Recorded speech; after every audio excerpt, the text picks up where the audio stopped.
Hello everyone, today I want to talk about wizards and how I play my wizard and how I heal with it to help give you some guidance maybe for your wizard to a certain degree.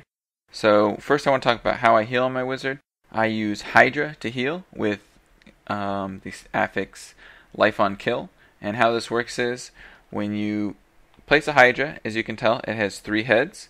When you resummon a Hydra, you just killed your previous Hydra, which is 3 Hydras. And so when you have like Life on Kill and say a weapon, let's say like I do right here, you get 3 times that value healed back. So let me go demonstrate this real quick. Let me go take a little bit of damage. So I'm just in hell right now just for safety reasons. But so as you can tell, I'm taking some damage here. Actually, I'm not taking some damage. Alright, so now I'm going to take some damage here. Some arcane beams, just soak this up. Alright, so now I'm getting hurt. So how I heal, I just spam Hydra. As you can see, look, 5,000 back, 5,000 back. And I can just spam the Hydra. And since it only costs 15 arcane power and you regen 10 a second, you get it back pretty quick.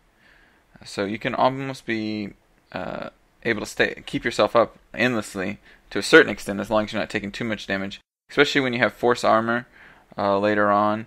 You can just spam it to get back up, so you only take 35% of your life and hopefully not die. That's how I lived so long against the Soul Lashers on my last wizard.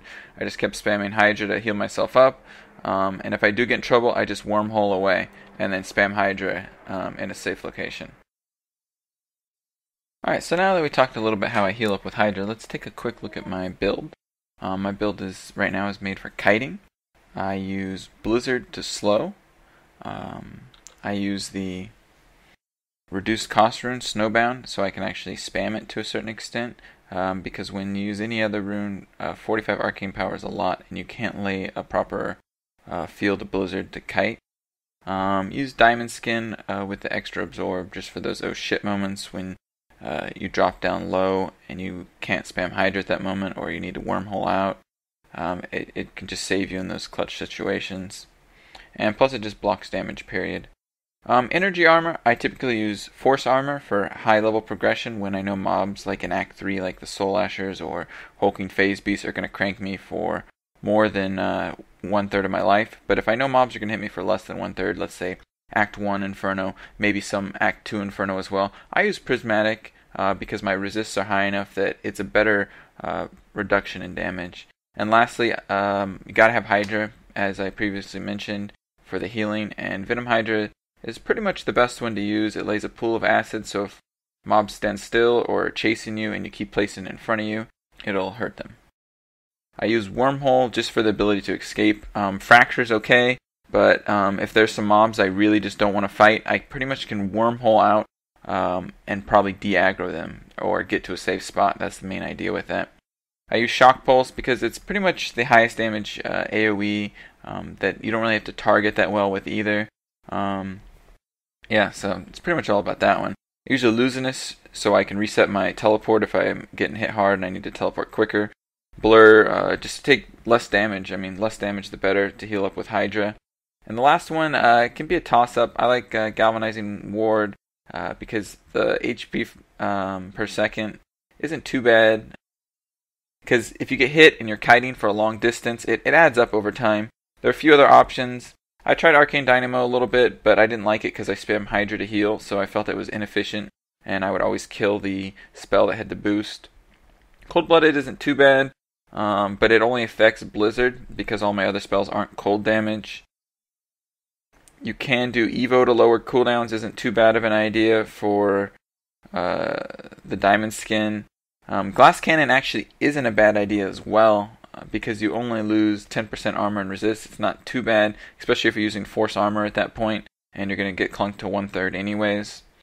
But the damage increase is very minimal, so I normally stick with the Galvanizing Ward for safety. And that's pretty much all there is about my spec. Let's give a brief tutorial how you would kite if you were facing mobs. So if Leia was a mob, I would drop a Blizzard in front of her and a Venom Hydra in front and keep kiting back. Just click back and I shift or whatever your standstill button is and click forward to Piercing Orb. and then I just keep laying down the blizzards and hydras as I kite. So if she started running towards me, I'd lay a blizzard in front of her again, keep kiting back, and keep laying the blizzards in front of me. Hydras if they need to despawn, and just keep laying the blizzards, kiting, laying hydras, keep the slow permanently. That's pretty much all there is to it. I'll demonstrate that on some mobs here in a second. Alright, so white mobs are pretty easy to kill. They get full effect of your blizzard, whereas champion packs and elites can run through your blizzards much quicker because they have a diminishing effect on slows. So these white mobs right here, as they're coming, I just lay down a slow and just keep kiting back and just make sure there's permanently, and it's pretty much all there is to it. Right now I have no weapon, so the damage is very low, so I can show the point of how you can just kite these instantly. Endlessly, not instantly. And one thing to note for like mortars, you just try to outpace the mortar. Let's just get a little bit of range on them. You just got to make sure you lay in the slow. Sometimes you don't even piercing orb because you want to just continuously lay slow and hydras, and sometimes you can get a few of those in there. More slows. As you can tell, they run through it a lot quicker. It's good to have movement speed boots. This helps you a lot in these situations. But that's pretty much all I do on the wizard in kiting scenarios. Just keep laying blizzards, and if I take damage, I just spam a couple hydras, and then go back to blizzards. And when I can, I do a piercing orb here and there. And then when you do get in a crappy situation, you can pop diamond skin, or you can just wormhole away like I mentioned, and there, drop Daggro on those champion mobs. I hope you enjoyed this brief tutorial and guide on how to play a wizard. I will see you guys next time.